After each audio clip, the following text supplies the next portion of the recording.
Sveiki, šiandien yra 3 gegužės šeštadienis, o tai reiškia, kad Lietuvoje vyksta gatvės muzikos diena.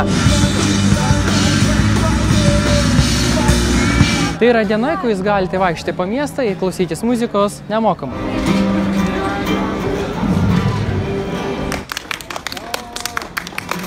Tačiau jeigu išėjote į miestą ir nerandate muzikantų, organizatoriai sukūrė žemėlapį. Tinklapyje gmd.lt rasti registruotų dalyvių žemėlapį. Pavyzdžiui, jeigu aš noriu pasiklausyti grupės Beat the Roots, man reikia ateiti Aušros vartų gatvę 17:30.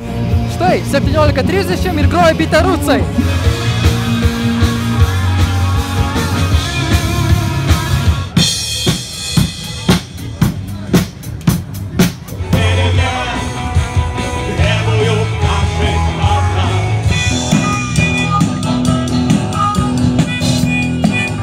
Galima groti ir be registracijos, tačiau jeigu jūs trukdysite užsiregistravusiems, jūs gali pašalinti. Todėl, kad užsiregistravusiems dalyviams pirmenybė.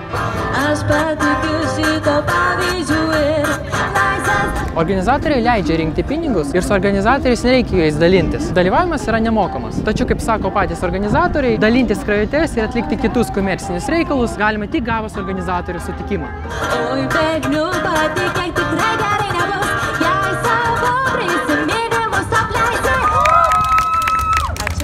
Gatvės muzikos dienoje galima sutikti 4 kategorijos dalyvių. Pirmoji kategorija tai yra akustiniai dalyviai, tie, kuriem nereikia elektros ir kurie dažniausiai groja negarsiai. Tai yra akustinė gitara, smuikas, akordeonas, kiti tautiniai instrumentai. Dažniausiai juos rasite Pilies gatvėje arba nedidelėse gatvelėse. Antroji kategorija tai yra susiplanavę dalyviai. Jie iš anksto susitarė su vieta, kur bus scena, kolonėlės, jiems paskiria laiką, jie ateina ir pagroja valandą kaip festivalyje. Dažniausiai tai yra aktualu trankioms grupėms, kurioms reikia daug kolonėlių, daug garso. Tai jeigu jūs grojate trankę muziką, tai yra lengviausias ir geriausias būdas patekti gatvės muzikos dieną, nes viskas būna iškart paruošta nuo scenos iki publikos. Vienintelis minusas, kad jūs gaunate tik tai valandą laiko groti. Trečia kategorija tai yra savarankiški dalyviai. Jie atvažiuoja su savo kolonėlėmis, kubais ir netgi elektros generatoriais, palapinėmis. Mano grupė darė tai 3 kartus. Aišku, suorganizuoti viską pačiam yra labai sunku, tačiau užtat tu gali groti visą dieną. Ir visas dėmesys yra tik tai tau. Ir tai yra ta vieta, kur tu gali maksimaliai išpopuliarinti savo grupę.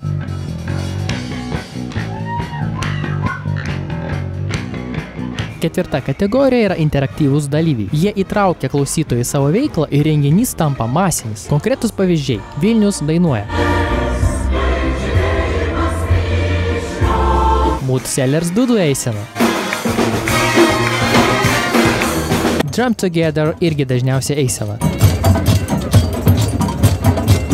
Drum Together yra kaip gatvės muzikos dienos užbaigimo ceremonija, kurioje dalyvauja gatvės muzikos dienos pagrindinis iniciatorius Andrius Mamontovas, Lietuvos muzikos legenda. Nors tiesą sakant, šiais suksenimais viskas nesibaigė, nes organizatoriai pateikė naktinių renginių žemėlapį, taigi galime šėlti ir visą naktį. Taigi, Lietuvoje gatvės muzikos diena vyksta jau 18 kartą. Ši šventė tapo tradicija ne tik Vilniuje, bet ir visoje Lietuvoje. Man kaip muzikantui šią dieną gėda negrot ant scenos, todėl kad yra sudarytos visos sąlygos, kad muzikantas galėtų pasirodyti bent valandėlį. O gyventojams gėda, jeigu nepasinaudoja galimybę pasiklausyti muzikos, kuris skamba iš visų pakampių. Todėl atsakant į klausimą, kam reikalinga gatvės muzikos diena, atsakymas visiems. Tai yra vienas geriausių kada nors sugalvotų kultūrinių renginių, ypač kai pasiekiamas toks populiarumo ir reputacijos lygis kaip Lietuvoje. Šią šventę lietuviai turėtų didžiuotis.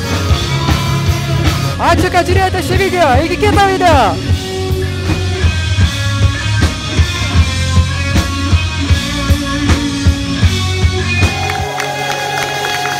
Ačiū!